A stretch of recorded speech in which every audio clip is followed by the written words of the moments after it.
بسم اللہ الرحمن الرحیم۔ السلام علیکم دوستو۔ جنگل کے کنارے ایک چھوٹا سا گاؤں تھا جہاں ایک ہری بھری وادی کے پاس ایک گھنا جنگل تھا۔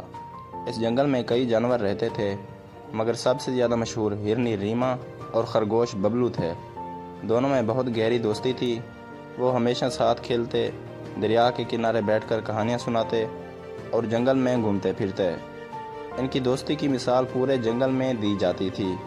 ایک دن جنگل میں ایک خطرہ آ گیا۔ ایک شکاری اپنے جال اور بندوق کے ساتھ آیا اور چھپ کر جانوروں کو پکڑنے لگا۔ جنگل کے سب جانور ڈر گئے اور اپنی جان بچانے کے لیے بھاگنے لگے۔ ریما اور ببلو بھی خوف زدہ ہو گئے مگر وہ الگ الگ سمت میں بھاگے اور ایک دوسرے سے بچھڑ گئے۔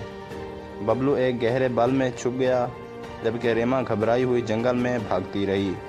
اچانک اس کا پاؤں اس جال میں پھنس گیا اور وہ زمین پر گر گئی۔ اس نے بہت کوشش کی مگر جال مضبوط تھا۔ شکاری بہت خوش ہوا اور بولا، یہ تو بہت اچھی ہرنی ہے، میں اسے بازار میں بیچ کر اچھے پیسے کماؤں گا۔ وہ جال کو مضبوطی سے باندھ کر اپنے سامان کی طرف گیا تاکہ مزید تیاری کر سکے۔ ریما کی آنکھوں میں آنسو آ گئے۔ وہ سوچنے لگی کہ اب اس کی زندگی ختم ہو جائے گی اور وہ اپنے دوست ببلو سے کبھی نہیں مل سکے گی۔ ادھر ببلو جب اپنے بل سے نکلا تو اسے ریما کہیں نظر نہ آئی۔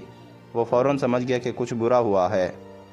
وہ چھپ چھپ کر شکاری کے پیچھے گیا اور دیکھا کہ ریما جال میں پھنسی ہوئی ہے۔ ببلو بہت بہادر تھا اور وہ فوراً ایک ترکیب سوچنے لگا۔